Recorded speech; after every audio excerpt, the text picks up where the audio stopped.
I know you've been big on Parasite SEO recently. That's been kind of your focus. So walk me through process end to end of the Parasite SEO process. Parasite SEO is slightly complicated because there's multiple paths you can go down, right? There's multiple crossways you can choose. Okay, everyone, welcome back to the SEO Entrepreneur Show. I have Charles Floate on. I've been following Charles for a very long time. We've actually been following each other for man, it's probably been 8, 10 years maybe at this point. It's pretty crazy. It's how long it's been. But yeah, Charles has some very very unique insights when it comes to SEO. But most importantly, he has unique insights into actually building an SEO business as well. So thank you so much for coming on, Charles. I appreciate you having me, Nathan. It's been awesome. I've been really looking forward to this interview for a long, long time. How are you making money in SEO right now? Yeah, so I've got several kind of platforms and businesses and things, right? So my primary kind of source of net worth or whatever is my family business now. The one that I was talking about where I was doing the SEO and how I got into it before. We now have nearly 400 employees in the UK, and like 3 factories, like our own wood mill to produce our own wood and all sorts of things, right? That's the main side of it, but I don't actually spend a considerable amount of time in the day-to-day of that business because I just run the marketing and like the IT tech support for like my parents and things like that and stuff, right? Whenever the factory stock management system goes down, I get a phone call, right? Stuff like that. In my day-to-day with SEO, I work a hell of a lot on my consulting business, my courses, my CPA portfolio of websites, and in general, just kind of marketing my personal brand, which allows me to sell courses, audits, and kind of power the consultancy side of my business as well. Let's talk about the portfolio side, then we'll get into the other. So what's the portfolio looking like right now? Yeah, so I've not actually worked that much on my portfolio sites this year because I put all of the budget that I was going to put into my own niche sites and stuff this year, and I've reallocated it to Parasite SEO pages just because Parasite has been absolutely smashing it this year. And I was like, I might as well take advantage whilst I can, and use some of the domains that I think are probably not going to be around by the end of the year, literally. And so I just reallocated huge amounts of capital. I've spent about $100,000, maybe 90,000, $100,000 on Parasite pages since the start of the year, and the ROI has been absolutely crazy, right? So I've just been mostly focusing on that. In terms of my actual portfolio of sites, it's going to be a few niche sites in like tech and gaming and stuff like that. A few niche sites in outdoors, mostly like paintball and things, which was my hobby for when I was like first starting SEO. And then all of my other actual main money makers are foreign sites. So I do foreign CPA. So I do a lot of sites in like Norway, Kuwait, Qatar, all sorts of different all sorts of different countries which have other languages, primarily searching still in Google, but have a different language for the algorithm to be slightly different than English, which makes it a lot easier to rank those sites in. But they're also still very high GDP per capita countries. I think like Kuwait and Norway and stuff have got like $90,000 average salaries and things like that. So it means that any kind of financial keywords or financial niches and stuff like that are just absolutely huge. The CPAs on some like loan-based terms in Norway, for example, are like 50 to 250 euros for CPA, right? You don't even have to. They don't have to actually have the loan approved. They just need to fill out the form, and you get paid 50 to 250 euros. It's absolutely insane. So that's the majority of my portfolio nowadays is more the foreign side of things because it's just such a again massive ROI. My entire focus and strategy for SEO, especially my own business at least, has always been ROI based, right? I want to try and maximize my return on investment. And with my own websites, at least for the last several years, the easiest way to do that has been in foreign markets where it's not NLP based English algorithms that are really advanced and constantly changing and things. It's just you can like it's almost like 2010, right? You just buy a bunch of links and it works, right? Yeah. It's so easy. Right. Yeah. I want to dive into that. Let's kind of rewind to niche selection because I think that's something where a lot of people struggle and oh, should I go with something I'm passionate about or should I go just straight after the money and not care about that or go after something that's just really low competition? So how do you make that decision for yourself personally? Yeah, so I actually the very first few websites I started were all hobby sites, right? Because I was young and I was like into video games and paintball and stuff like that and things. They were all just based on my hobbies. And I actually think that's probably the best route initially because it allowed me to already know and understand the niche and stuff and not have to do all that additional research, right? So if you go into a brand new niche and you don't actually know anything about it, you've not only doubled your workflow in terms of learning SEO and learning WordPress, all that kind of stuff as a beginner, but you've also now doubled your workflow of learning all of the ins and out of this niche and learning what the terminology that they use and the affiliate products to promote and the networks you need to sign up with and all of that stuff, right? So I actually think right at the beginning, unless you have access to large amounts of capital, right? Because then you can just go after any market basically with various different tactics or websites or just acquiring websites and things like that. Then I would just start out niche and start out with whatever you actually enjoy doing, so that you can, like I said, already know everything about it, and then immediately have kind of that passion and ability and thrive to do it. Because most people, like I can be honest, it's not all that fun. And a lot of people in the community make it out as it's really fun to like build WordPress websites, you know, to use all these plugins. It's not that much fun, right? In terms of creating stuff. So I always recommend to try and focus on something that you're going to enjoy at the beginning, and then you kind of try and leave the money making to once you're an experienced person that will know the market enough and know enough information and know how to carry out campaigns and stuff, that you're going to be able to immediately make an ROI, and you're going to have the experience to be able to calculate if you're going to be able to make an ROI in the first place, right? The maths gets easier on how much money you're going to make the more knowledge, experience, and data that you have as your career goes on, right? That's how niche selection becomes easier the longer time goes on, because you just know that you're going to be able to dominate more markets, and that it's easier to find those markets, and that it's easier to access different markets and with different connections and things like that.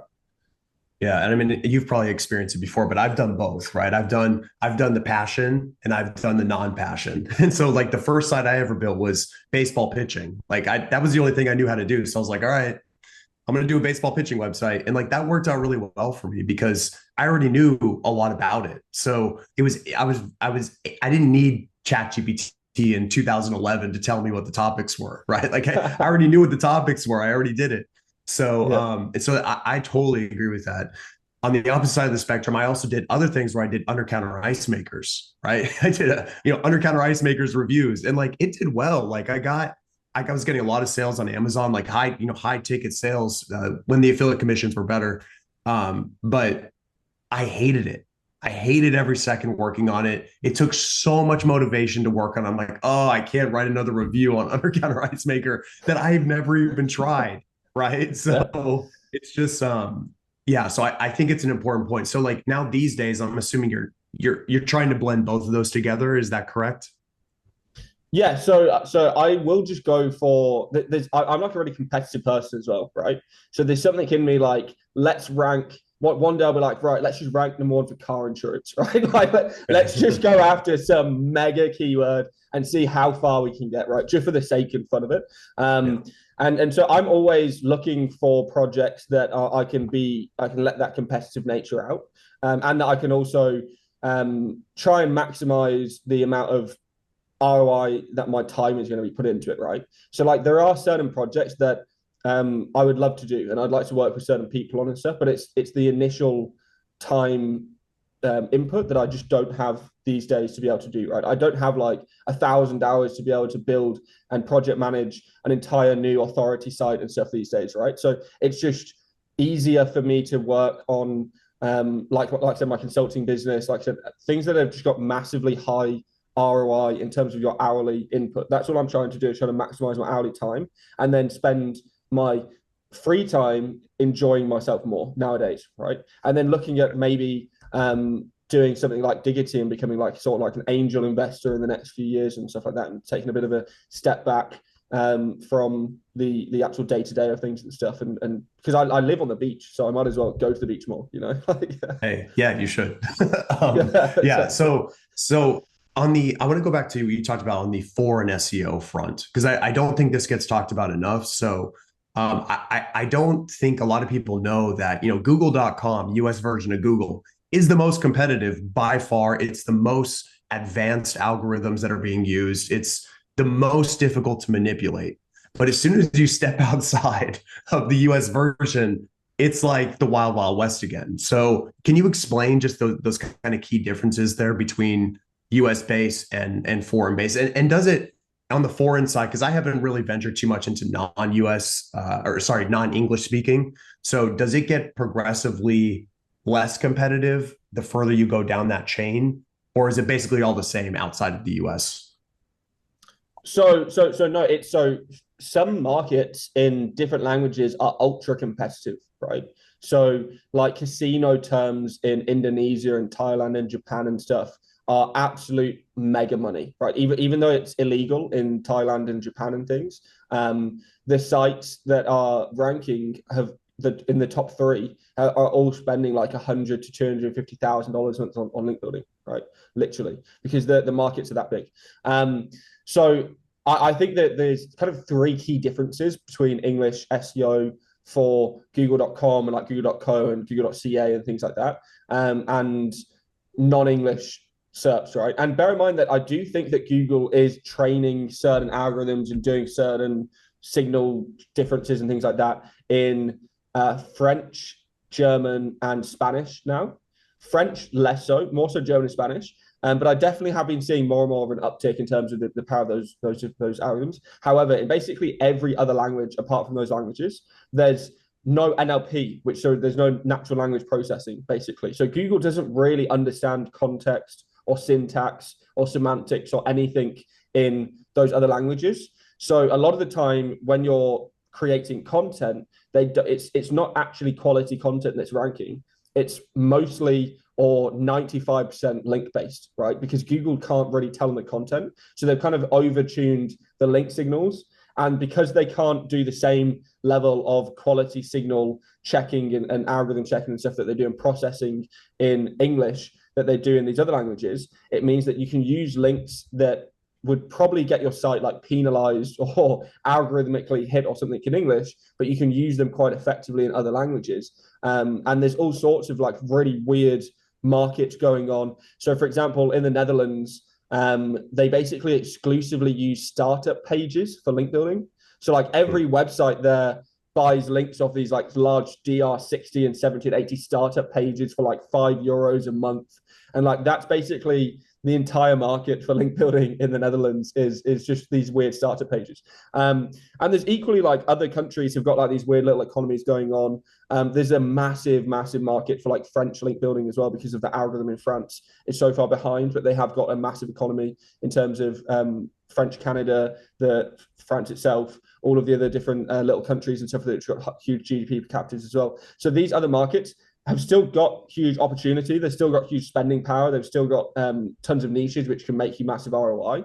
And they've arguably, they're slightly behind in terms of maybe some of the latest like affiliate practices and things like that. So it's actually probably more in your favor when it comes to doing some of the affiliate contracts and stuff that you're getting in English these days.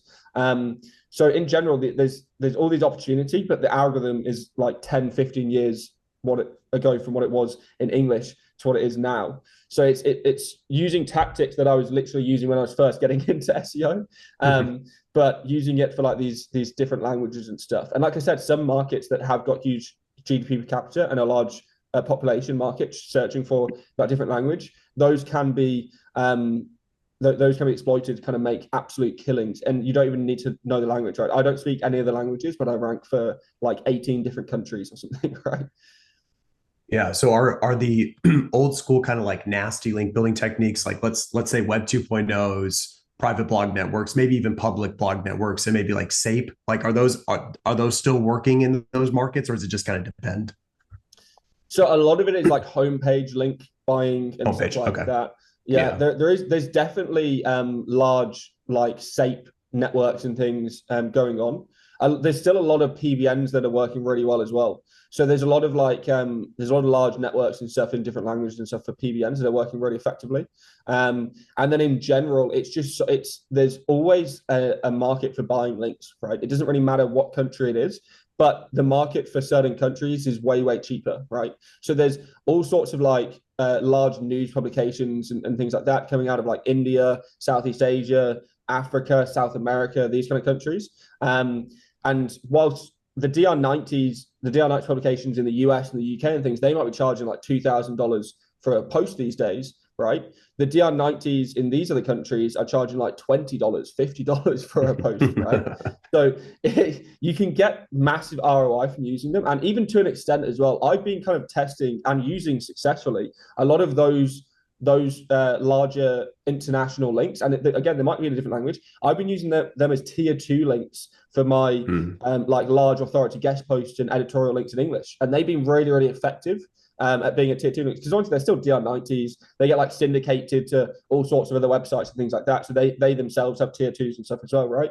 So it allows you to get really effective, cheap links that you can use for tier 2s, and they're like I said, they're a lot more effective than things like niche edits and stuff, and they're really safe to point at large websites and things, right? So yeah, that's very interesting. Yeah, so I know you've been big on Parasite SEO recently. That's been kind of your focus. So walk me through process end to end of the Parasite SEO process. Okay, cool. So Parasite SEO is slightly complicated because there's multiple paths you can go down, right? There's multiple crossways you can choose. So the very first crossway is if you decide to pay for a parasite, or if you decide to find a free website to go down, right? So things like WordPress or Strikingly or Webflow or things like that have got subdomain properties, you can build free subdomain properties on them, even like Google sites and things like that. And you can rank those properties instead of your own website, right? The other path you can go down is you just buy a sponsored post effectively. So you just go to a large website, you might contact them via email, or you might go through a vendor or a broker or something like that. They like a DR85 news publication, like something like dallasnews.com, outlookindia.com, timesofjerusalem.com. All of those sites are massive parasites right now. You go to one of those websites, ask them how much a post is, ask them even for 5 or 10 posts, and then you buy the posts, create a 3,000, 5,000, 7,000 word article that is hyper targeted to your niche, and that post will rank first page generally on the same day, right? Instead of having to wait weeks, months, and spending tens of thousands, hundreds of thousands, or even millions of dollars creating your own website, you just go and buy a post on some other website, build some links at it, build some internal links to the other posts that you buy on the same site and things like that. And suddenly you've got kind of like an almost like a cheat code to Google, when you can literally just rank on the same day, right? Which is far more effective than basically any other form of SEO, unless of course you have access to your own authority website, which again costs an absolute fortune to kind of build or get to there or acquire essentially. And it's just far easier to essentially just buy those posts and rank for them. And in some of the affiliate keywords that people are ranking for, right, they can, things like best casino, or you've even got like psychic readings and things like that, and all sorts of stuff, right? Some of those affiliate terms can be worth 50, 100, $250,000 a month in affiliate commissions, and the campaign to build those pages cost $5,000, right? The ROI on that is absolutely absurd, right? It's like it's an investor's dream. Right. Yeah. So a lot to unpack there. So so let's start with let's rewind there. So you create the asset. You're basically treating as if you were creating an SEO driven asset for your own website. Okay. I'm not talking about the Web 2.0 version. I'm really talking about like buying a sponsored post. I think that's the most kind of viable model. So you're building out a good asset, and you're driving links to that asset. Now, what type of links are we driving to that asset? So it depends right now. The number one thing we're using at the moment is something called link rotators. I don't know if you've kind of heard of it in SEO and things. It's essentially where you have got homepage level links or something like that, that you just buy a monthly rental on, and at any point you can change the link out. So the main reason, like link management. Yeah, literally link management or something like that. It's effectively something like that. Yeah. So all you're doing is at some point, the reason I'm using those primarily is because I'm creating multiple pages for the same keyword, right? So because I'm not 100, so you're never normally 100% sure if a page is going to go to number 1, right? It might go to number 2, it might go to number 3 and stuff like that. And because you're not usually committed to like buying more posts on the website and doing that kind of stuff, they can get stuck quite often, right? So the easiest way to kind of mitigate that is just by buying multiple different posts on multiple different websites, and then trying to link the new posts to the old posts, right? So every time you're just effectively linking back to the old chain and reinforcing the authority of this one, because suddenly this new page is now ranked number 6, but it's linking to the page that's number 2, and it's like a direct competitor linking to you, and now that page goes to number 1. So we try, and then obviously we control number 1, number 2, number 4, number 6, number 8, number 9 on the whole setup. And the effectiveness, ideally as well, is kind of twofold, because not only are you allowing you to use links that you can then essentially just rotate between the different pages. Because if one page goes to from number 1 to number 4 suddenly, and another page goes to number 2, then I'll just rotate the links that were previously powering the first page to now the power of the page number 2, right? And I'll just continually change that out. So it allows me to be really cost effective with my link building, and it allows me to kind of future proof myself. So I kind of think that Parasite SEO is going to be a bit of a game changer, and again a bit of a cheat code, a bit of a hack to Google SGE, right? So because at the moment, and it is, so I've tested it already, right? At the moment, if you go to like Google SGE and you type in, for example, best snow car tires or something like that, right? It's a consensus of the SERP, and it's basically just gets 5 or 6 of the pages in the top 10, or maybe even all the top 10 pages, and summarizes all of the consensus of those 10 pages into an output, right? If you now rank 6 or 7 of those 10 pages, and you've written a similar article to every single one on every single one of those 7 different pages, Google SGE now spits out your consensus, right? The output that the output that you've created is from the content that you've kind of created in this ranking of the different parasites. The beauty of it, in my opinion, is that it makes affiliates or brand power or whatever 10 times stronger, or maybe even 100 times stronger, 1,000 times stronger, right?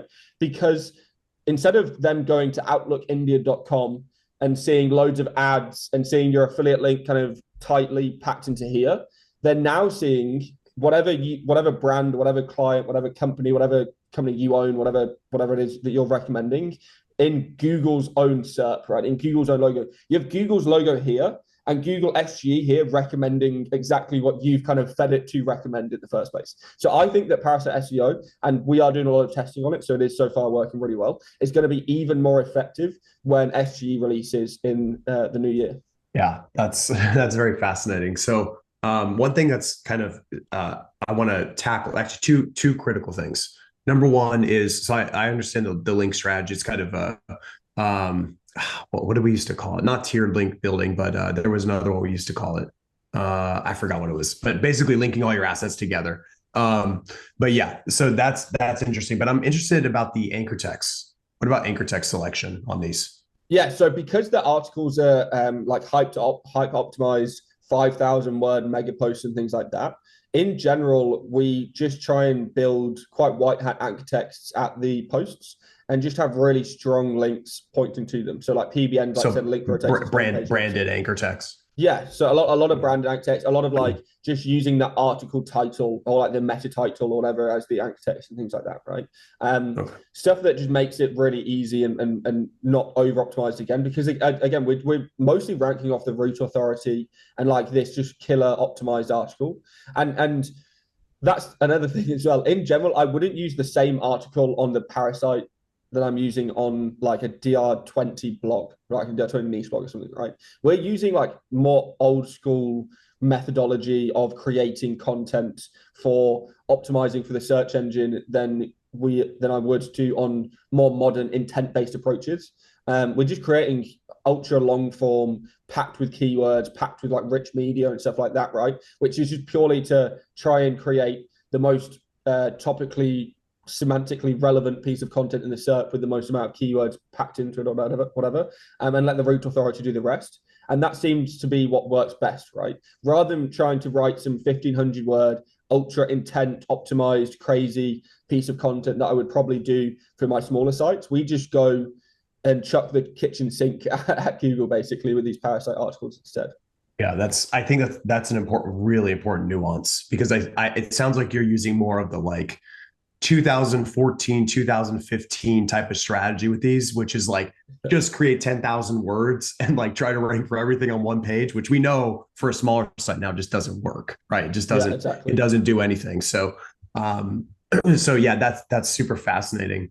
Now, one thing is, to me, based on what you're saying, you're saying that the link signals are the most powerful signal. The overall strength of the domain is what's driving the performance for that Parasite page. This is an interesting point here, because this kind of goes against this idea floating around that, oh, you have to have topic authority. That's so important. And I'm assuming like these sites are general sites. They're not hyper focused on one particular vertical. They're not going deep into one particular vertical. So they definitely don't have topic authority. So, how do we reconcile that? So there is some level of topical authority. It's just, so like, for example, there's certain parasites that will rank better for like casino terms and certain ones that will rank better for health terms and things like that. And obviously, actually, we've been figuring out trying to find local publications that that are like state specific. Like, for example, with like dallasnews.com, which is one of the biggest parasites at the moment. If you can use that to rank for anything Texas related, right? Because it's dallasnews.com. So Right. if you go to Local intent. yeah, literally exactly. Yeah. So you can, Yeah. and a lot of the time it'll either create or it'll either steal or create a feature snippet, right? So and sometimes it'll create a feature snippet for like a text box on top of the map pack, right? With these Outlook, with these Parasite pages. So often you can kind of go down that path, but I think that in general the approach to using SEO or using Parasite SEO in this kind of manner is going to be limited by which sites you pick for the topic that you're trying to go after, right? If that makes sense. So certain parasites just don't have full generic authority, right? So like sites like Outlook India, Forbes.com, all those kind of sites, they have true generic authority where you buy a post, it'll rank for anything, right? Certain sites, you buy a post in it and it'll go to like page 4 because it doesn't have that much topical authority in that space. So you need to be wary and kind of do some reverse engineering on which sites are going to be best for your specific keywords and terms to rank first, and go down that route rather than just picking the site that ranks for everything. Right. Yeah, I think that's kind of what I wanted to hit on, because I think people might hear this, be like, oh, okay, I'm just going to pick the DR90, whatever, doesn't even matter what it is, and it's going to work. But you still need to really prioritize the ones that have high relevance to whatever the offer is you're going after, I would imagine. Yeah, exactly. Yeah. Yeah. So within the actual Parasite page, though, what is the promotional strategy? Are you going direct affiliate link to the offer, or are you going to kind of an intermediary kind of middleman that goes to the affiliate offer? No, so I'll have my own redirect site. So we'll have like Okay. a redirect portal. So it'll be like, go redirect.com or something, should be like that. And we'll just manage all of our affiliate links through there. But it will be going through to our own affiliate links and stuff. A lot of the time at the moment, we're trying to do Parasite for brand building. So I've been working with a couple consultancy clients for like e-commerce and stuff like that, and testing out if on new brands that they're launching, especially because I do some work for like some funds and things like that acquire e-commerce businesses and acquire FBA businesses and things like that. And a lot of the time they're trying to create this new brand, or they're trying to flip an Amazon brand into a online brand, right? And a lot of the time, because we approach them and say, hey, look, I'm going to be able to consult with you for the first 12 months on SEO, and it's going to cost you $100,000 or $200,000 of consulting fees, right? But you're not going to see any ROI until month 6, right? Because you're not going to see any traffic until you build your blogs and do all this link building and finish optimizing your site and re-optimize the 10,000 products you've added to your site and do all of this massive checklist of stuff that they have to do before they can get any SEO traffic. But if we can immediately say, hey, we can use Parasite SEO to rank #1 for your biggest keyword tomorrow, and that then gets you brand signals, brand traffic, all this stuff, which actually helps them boost their new launch campaigns even further, right? So there's all sorts of different ways that you can actually utilize it. It doesn't necessarily just have to be for affiliate links. You can use it to recommend different products or brands and things like that as well. You can use it for like CPA, you can use it for lead generation, you can use it for all sorts of different things at the moment. I was going to bring up the Amazon side of it, because I don't think a lot of people really know that, but like Amazon is the best parasite, especially if you're selling a product on Amazon and it has some sort of keyword rich elements to it. Man, it's so easy. Like it is so easy. Yeah. I mean, I've had clients where they've actually come to me and they're like, hey, we've got our Amazon, we're doing well, and we want to start our own website. And I'm like, why do you want to start your own website? Like just keep hammering your Amazon listing like forever. So because it's such an uphill battle starting a new site. We know this. So yeah, super fascinating. Let's dive into the SEO business side of what you're doing. So obviously, I deal with this sometimes, the occasional, I don't want to call it a criticism, but people will say like, oh, well, if you're so good at SEO, why do you sell consulting? Why do you sell courses? Why do you sell books? Like, and it's always fun. Like my business partner, his I love his reason. His reason's like, well, because we like to make money. So what is, how do you handle that kind of objection to that? Yeah, so I've had like people DM me on Twitter saying that they're gonna block me because I'm obviously not. I don't know what I'm doing if I'm like selling my hours or whatever for consulting. Right. I actually did there's this kind of workflow thing called a time hour management sheet or something like that. It's called like a time projection management sheet or something like that. And essentially what you do is you split all of the different tasks that you do for your business or businesses into set hours, right? So I might be working on my YouTube videos for an hour. I might be working on this ebook for an hour. I might be working on consulting for an hour. And you basically work out how over the course of several months or over the course of a week or however much of a time frame that you need, how much hourly return you're getting for the individual tasks, right?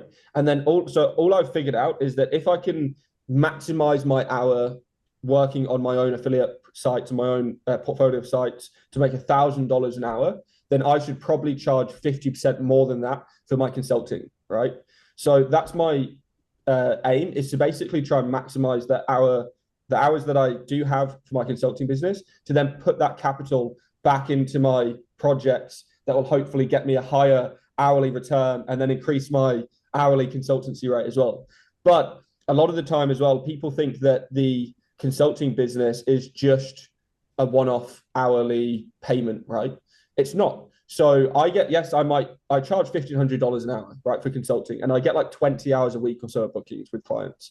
That is a great amount of money, especially at my age, but it's not passive income, right? So the way I turn that consulting fee into passive income on top as well is that I also have lifetime referral deals set up with like link building companies and CRO companies and CRM agencies and stuff like that, right? And short-term video agencies and digital PR agencies and all this kind of stuff. So when I do have a big client, like I've done work with 2 of the 3 biggest crypto exchanges in the world right now, I can refer them to these different agencies, and then I take a passive cut of their monthly spend for the lifetime of that client, right? And some of the clients that I've had on consultancy requirements and things like that in consultancy, either in person or online, have ended up spending like 60, 100, 200K a month on link building or digital PR or something with one of the agencies I've referred to them. And I take like a 10% cut or a 15% cut of the revenue. So that allows me to get a massive amount of ROI from the hours on top of the actual hours that I'm doing for my consulting, even though my consultancy hours are the maximum amount of money that I can make from my business by putting my time into it, right? Because I do everything from a maths perspective. Everything is just whatever I can put my time into, getting my time into and getting the most amount of capital out of it at the end to then put back in to then get the most amount of capital back out at the end, if that makes sense. And it's just a recurring cycle. And that's all I've been trying to do. And so that's my next kind of goal, and what I'll be launching on the 29th of this month is my own training platform. So because Gumroad at the start of the year increased their fees to 10% flat fee, right? So I was on, they had a previous tier system. So you used to, if you do like an earning system, so if you're on $100,000, you got 3% fee. If you're on $1 million, you got 2% fee. So I got to the $1 million tier, right? The top tier on Gumroad. And then 2 months later, they changed my fee from 2.7% to 10%. Nice. After I'd spent like 2 years trying to earn the $1 million earn out, right? So I was like, screw this. I need to figure out what I'm going to actually do, because that 4 times fee is silly in of itself, and I don't want to be paying them 10% because they don't earn 10% of the payment. And I think it's limiting my ability to do lots of different things. So I decided I'm going to go all in with my own platform, have like services on there, have audits, consultancy, courses, freebies, all sorts of kind of stuff, and then just go really hard on the digital marketing side of things. So I've been hitting up LinkedIn based on a lot of your posting and stuff. I've been trying to kind of match some of the stuff that you've been doing over there. And then I'm going to be doing a lot of YouTube content, a lot of shorts, a lot of all that kind of stuff to promote the main kind of platform. And then it can obviously distribute to multiple other sales and stuff. And I've got an ebook that I'm launching alongside of it. That's going to be $7 for the ebook. Try and get like 10,000 people to kind of get involved with that and have a mass amount of value. You know, it's $7, but I'm going to try and make it $700 worth of value. You know, try and give as much as possible for the launch of it. Yeah. So yeah, we definitely do things in different ways. Like you're fully diversified. Like you got a lot of different income sources, a lot of different things. I'm more someone like my mind will explode. So I can't like deal with like I'm doing full service SEO, I'm doing consulting, I'm doing training, I'm doing I'll drive off a cliff. I just can't do that. So yeah, it's interesting though, because you're not doing any full service SEO at this point. You're just doing consulting, advising, coaching, audits. You're on that side, correct? Yeah, exactly. Yeah. So Okay. I think that that's the best way to do it, just purely from my own business mentality and things, right? Like I really hate having clients. I have an authority complex. I don't like working for people. I feel like clients, it's more of a it puts you into more of a job-based position. I don't like the implementation and the responsibility side of things and all of that kind of stuff. With consulting, I don't have to do any of that. I just get on the call, make sure I'm there, turn up, give them awesome advice that is going to get them a 10 or 100 times return on the hourly spend of the call, and then leave them as happy as possibly as happy as I can possibly leave them. Right. My whole aim with consulting things as well is that it gives me insights that I wouldn't have otherwise.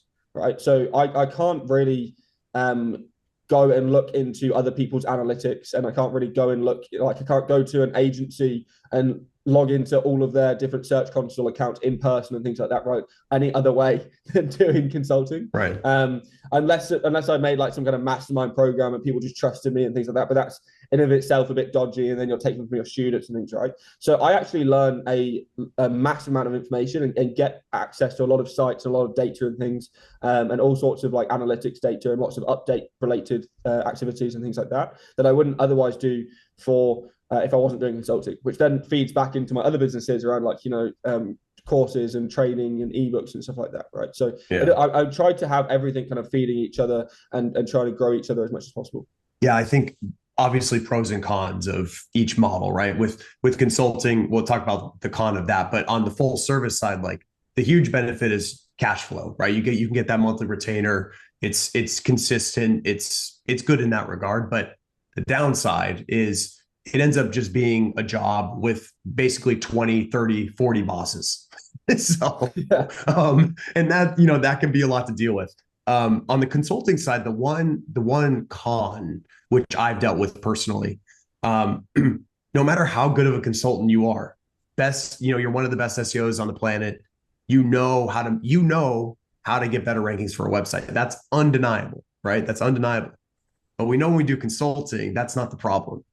The problem is them actually executing the work, not only actually just doing it, but actually doing it the right way. So how are you trying to handle that to the best of your ability? Yeah, so it's actually funny that you said that. So the very first thing I want to say is that whilst yes, I am by title an SEO consultant, right? A lot of the time, I'm not actually recommending direct SEO consultancy related things, right? So I'm recommending that actually your CRO sucks. That I can recommend all the SEO in the world, and you're still going to have a 0.5% conversion rate for email signups and things, right? So Right. stuff like that is more business based, and I continually am doing like business based decisions. I'm like, hey, what agency are you using for links? You're spending 10K a month for these 10 terrible links. Use this agency and they'll get you the same quality of links for 4K a month and stuff like that, right? And I've literally had a couple people kind of jump onto calls with me and be like, hey, I've got 3 questions for you and I want you to recommend who I should use, and then I'm going to go off the call, right? And so they put like an hour with me, and then I'm there with them for like 6 minutes and stuff, right? So there's all sorts of different variants of it, but I just try to make sure that I can deliver as much as possible before. So a lot of it is to do with prep work, first of all. So it's making sure that I'm going to be able to deliver in the first place. So I've had a couple clients book calls with me, and they tell me in the kind of, so I get them to email me first with an overview of what they want, with questions and things, right? And in the overview, they say they want to talk about local SEO or some big local client they have and things like that. I don't do local SEO at all, right? So I'll just immediately cut that client off and give them a refund. And I'll be like, hey, go to this SEO or something instead, because I don't think I'm going to be able to deliver the value and the ROI, especially for what I'm charging on this campaign. So I always come about it from whatever angle, even if they don't implement what I'm telling them, it's the what I'm telling them will still get them enough of a result that they can implement 20% of it and it'll still pay for the call, right? That's kind of the angle of what I'm trying to come in. And I speak so fast and I have so many ideas and I try and just create as much, I try and lay them out as quickly as possible without kind of overwhelming them. That's the other side of it, is that I have a massive kind of scale of differing clients, right? So I have like some SEO agencies and freelancers and affiliates and stuff that have really switched on, that know every piece of terminology I'm using and stuff, right? And then I have other clients that are like, what do you mean by link building and stuff, right? And stuff like that. So I kind of have to tailor whatever situation I'm in to that client's needs. And some clients might spend the first couple of hours just getting to understand the campaign, understanding the site, understanding the maximum market, because a lot of these clients hire me and they haven't done base research, right? They haven't done like proper niche analysis. They haven't done proper competitor analysis. I asked them to list me their top 5 biggest website clients, and they are like, I know my top 5 clients in person, but I don't know the top 5 ones online. So I try to just I try and at least make sure that I'm going to be able to give them as much value as possible. Otherwise, I'll literally just give them a refund, right? It's like a 1% rate that I have to give a refund to people because I can't deliver on the value for them, but I still will do that refund. And I've never, as a result of doing that process, I've never had a piss off client. I've never had a bad review for consulting. I've never missed consultancy calls. And I've only ever had, I've never had a client ask me for a refund. So I feel like that process has always served me really well. Yeah, it's funny. Sometimes I'll have a occasional prospect come on and they'll be like, I worked with, I won't say names, but this consultant, this consultant, this consultant, this consultant. I'm like, okay, you've worked with 5 of the top SEO consultants, yet you're still not getting results. I think the issue might be you at this point. Okay. So yeah, it's I personally love the consulting model, by the way. I think it's great. I think personally for me, I love being able to build plans and recommendations and getting into it without having to get into, because the execution it's a grind, right? It's a grind. So I'm on that side for sure. But the other thing is too, like, so your business, there's a lot of teaching involved, right? You're really a teacher, you're a coach, you're a course creator, you're an ebook creator as well. So you must enjoy teaching as well. Yeah, I've always kind of enjoyed teaching as well, and I've always been on stage and stuff. Even prior to SEO, I used to do athletics. So I used to like do a 100-meter sprint, and I could run 100 meters in like 11 and a half seconds when I was 12. And I used That's to do, great. yeah, I was really fast, and then I had like a leg injury and stuff. But it is what it is. And I always used to sign up for like coaching the younger kids when I was in school and stuff on the track team and things like that. And then I did like magic tricks and stuff. And I always used to teach people magic tricks when I was a kid and wanted to show people how to do that stuff. So I've always had that passion about teaching people and seeing other people succeed as well, right? A lot of the time, it's absolutely incredible. Like I had a guy that came to Koh Samui, and he like messaged me on Twitter. He was like, "Hey, I did a consultation with you a year ago, and I just wanted to meet you in person because our website has 15x in traffic and is now worth like $10 million, you know?" And I was like, holy damn, you know, like that's a crazy amount of growth, right? And so it's really interesting to meet all these people, see their growth, see their success, and kind of grow with them, and then use their case studies to help hopefully formulate better consultancy and better improvements for my own businesses on top of that as well. Yeah, that's amazing. So let's talk. We're running out of time here, so let's try to dive into something super fast, rapid fire here. So you're generating leads and generating clients. What's working for you right now? Yeah, so I use Twitter, obviously, is my biggest one, or X now as it's called. I have like 60,000 followers on X, do like 1 million or 2 million impressions a month on there. And that probably generates me like 3 leads per day of varying quality. You know, like some days they'll all be terrible and they don't want to actually spend even $100. You know, some days I'll get like 3 of the biggest corporations in the world. I'll have like their CMO message me, an intern for the CEO. I'll have like, you know, the head of law message me or something like that. Right. I've had all sorts of different contacts actually get in touch with me to book consultations.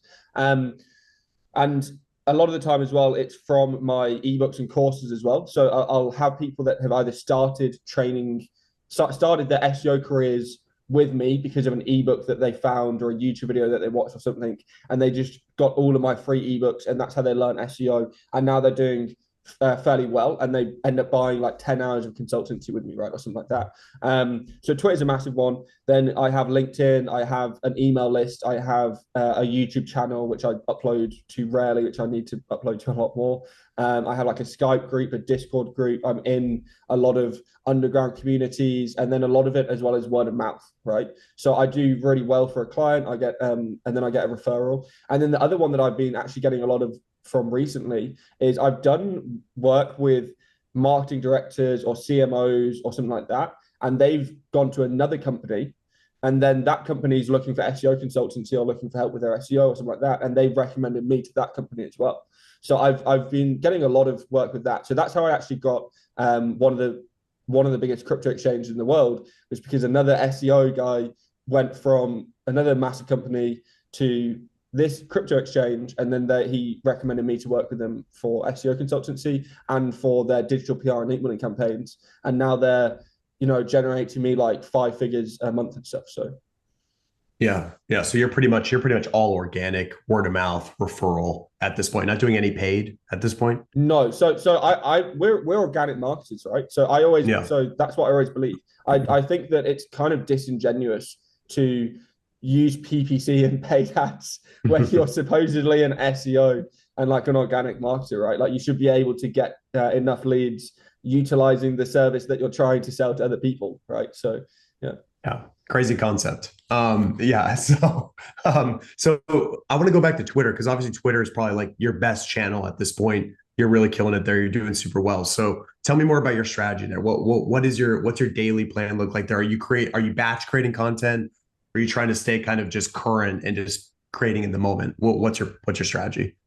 I definitely try and stay current and creating as much trending related content as possible, because the stuff that gets really good engagement is things to do with like industry related news or trending topics, like anything to a chat GPT in the first 3 months of this year would just blow up on Twitter immediately, right? You're like talking 100,000 right. or one of my threads got 2.2 million views on Twitter from ChatGPT and stuff, right? So anything that you can try and do and that kind of matches into trends is always going to be fantastic. I don't schedule tweets at all, basically. I just tweet off the cuff normally every day. So I try and schedule time to tweet, basically. So all I'll do is every morning when I wake up, before I have my tea, I'll try and write a tweet, basically. That's my aim. And then I'll distribute that tweet to LinkedIn. I'll either rewrite it or get like ChatGPT to write a long form version of it, or I'll screenshot the tweet and turn it into an image, or I'll turn it into like a carousel if it's a Twitter thread or something like that for LinkedIn. And then I'll also try and distribute other content to other platforms as well, if I have any content to distribute on that day. And then with Twitter specifically, threads work really well, images work really well, and then replying to big accounts with notifications turned on. So if you can turn on notifications for, like some account that has 500,000 followers, and that this tweet is a bit of a banger and it might go pretty viral, if you can get one of the first replies there, or if you can get one of the replies that account replies to you as well, you've immediately got 100,000 views. And if it's in your niche and it's a niche account, that 100,000 views can equal an extra 1,000 followers, an extra 1,500 followers or something like that, right? So a lot of the time you're kind of hijacking other people's engagement and other people's kind of already using their success, and it's one of the only ones you can really do it on successfully, right? You can use Facebook and LinkedIn to comments to an extent, but you don't get the same level of engagement and viewership underneath a tweet directly that you would do in comments on a post. Right. And so what about idea generation? Like, are you just keeping a pulse on the mark, like on our market, and then just going based on that? Or are you just constantly coming up with ideas and you have a list that you just kind of pull from? So I always try and share whatever I'm currently trying to promote, right? So at the moment I'm promoting my Parasite SEO course. So I won't actually promote the course. I'll just promote Parasite SEO. So I'll try and share either an example of Parasite SEO or an example Parasite site, or an example Parasite page, or an example SERP that has like 8 of the 10 pages in the top 10 as parasites, something like that. I'll just try and share a piece of that every single day about parasites so that it naturally creates talk and chatter in the market. And then that leads to people buying my course, right? And a lot of the time as well, it leads to people searching so that the auto suggestions in Google then become me, right? So if you search for Parasite SEO now, because I didn't link to anything or I didn't use anything like that, it allows me to, if you search Parasite SEO, it will come up with my name. It's like the number three will come up with Parasite SEO Charles Floate, because that's how many people have taken my tweets or my LinkedIn posts and things like that and searched for it plus my name after the fact without me giving them anything to click on because of that, basically, as well. Yeah, and this is a really important point right here. So because I think the biggest struggle on Twitter or any social media platform, obviously links destroy reach. So we all know that. Don't post links like it's dumb. But how are you getting people to consume your content and ultimately become a client? Are you hoping that they come in directly through Google, they're doing the branded searches and ending up buying through there? Or are you sometimes doing direct, like, hey, go to link in my bio? Or so how are you doing that call to action ultimately? So any new launches I will do with a link directly to the product itself. Anything else, I'll just let them kind of organically visit it, and I'll make sure that my profile is ultra optimized as well. So I'll always have links in my profile bio and things like that, and my profile itself to offers or to some landing page that is relevant to the social network and things like that. And they generally convert via that. Or then a lot of the time, people just randomly DM me. I get so many DMs and messages and stuff in my inbox from massive CMOs and CEOs and stuff like this all the time. And that's just the easiest way to convert them is to convert them via DM and just be like, hey, email me about this project or email me for my consultancy fees or just book an hour on Gumroad or something like that. But in general, the easiest way for Twitter is just to optimize your profile to get people to click through, right? So you can have a pinned tweet, you can have your bio link, you can have your link in your actual bio itself.